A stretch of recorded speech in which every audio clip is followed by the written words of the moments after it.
10 দিন অসুস্থ থাকার পর আজ আবার ঘর গোছানোর নতুন শুরু। বেলকুনি এবং ওয়াশরুমটাকে ডিপ ক্লিন করবো। আসসালামু আলাইকুম, সবাই কেমন আছেন?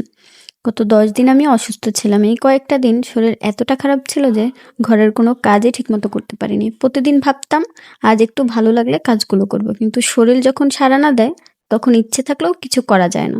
ফলাফল হলো বাসাটা একদম অগোছালো হয়ে গেছে, বারান্দায় ধুলো জমে গেছে, ওয়াশরুমে অনেকদিন ধরে ভালোভাবে পরিষ্কার করা হয়নি। এগুলো দেখে মনটা অনেক খারাপ লাগছিল।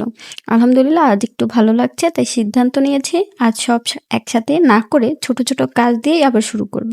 কারণ সব কাজ একদিনে শেষ করতে হবে এমন কোনো নিয়ম নেই। গুরুত্বপূর্ণ হলো আবার শুরু করা। আজ প্রথমে বারান্দা পরিষ্কার করব।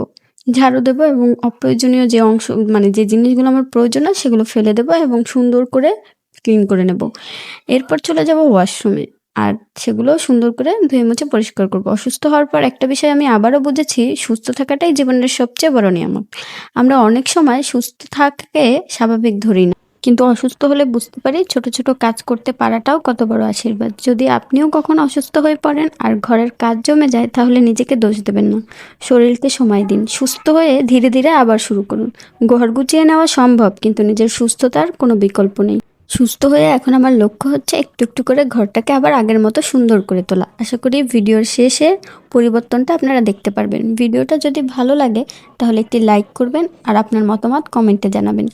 আর আমার ব্লগ দেখতে চ্যানেলটি অবশ্যই সাবস্ক্রাইব করবেন। তো এই দেখেন আমার বারান্দার অবস্থা খুবই এলোমেলো। বাচ্চা যেহেতু আছে, খেলনা সব কিছু দিয়ে একদম এলোমেলো করে রেখেছে। এই 10 দিন আমি বারান্দায় তেমন একটা আসিনি। তো এরপরে এখন সুস্থ হওয়ার পর ভেবে দেখলাম যে আগে এটাই ক্লিন করি, কারণ বারান্দায় এসে একটু বসলে এই গাছগুলোর সাথে সময় কাটালে মনটা এমনিতেও অনেকটা ভালো হয়ে যায়, শরীরটাও সুস্থ লাগে।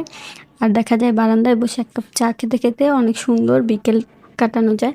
তো বারান্দাটাকে আমি সুন্দর করে পরিষ্কার করে অপ্রয়োজনীয় জিনিসগুলো আমি ফেলে দিয়ে, আর যেগুলো আমার খুব একটা দরকার নেই সেগুলো একটা বস্তার মধ্যে ভরে আমি রেখে দিয়েছি।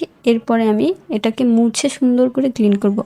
আমার বাসাটা যেহেতু টাইলস করা না, অনেক পুরনো বাসা, তাই দেখতেই পাচ্ছেন দেয়ালের রঙগুলো খসে খসে পড়ছে। আর এরপর ওটা ক্লিন করে এসে আমি বাথরুমটা দেখেন কি পরিমাণ নোংরা হয়ে আছে, আসলে ভিডিওতে ওরকম বোঝা যাচ্ছে না। এরপর আবার আমি এখানে বসে একটা গাছের মাটি পরিবর্তন করেছি টব থেকে, এজন্য আরও নোংরা হয়ে আছে। তো ভাবলাম এটাকেও ক্লিন করে নিই, এই দুইটা কাজ একদম না করলেই নয়। আর ওয়াশরুমটা তো সপ্তাহে অন্তত 3 দিন পরিষ্কার করতেই হয়, সেখানে তো আমি অনেক দিন অসুস্থ থাকার কারণে তেমন একটা হয়নি করা। তো এই যে আমি পুরো বাথরুমটা সুন্দর করে আমি একদম বালু এবং পাউডার দিয়ে আমি ভালোভাবে ঘষে নিয়েছি। আর কমোডের মধ্যে আমি হারপিক ঢেলে রেখে দিয়েছিলাম, তারপর ওটাও ক্লিন করে নিয়েছি। এরপর আমার যা প্রয়োজনীয় জিনিস ছিল ওগুলো গুছিয়ে নিচ্ছি।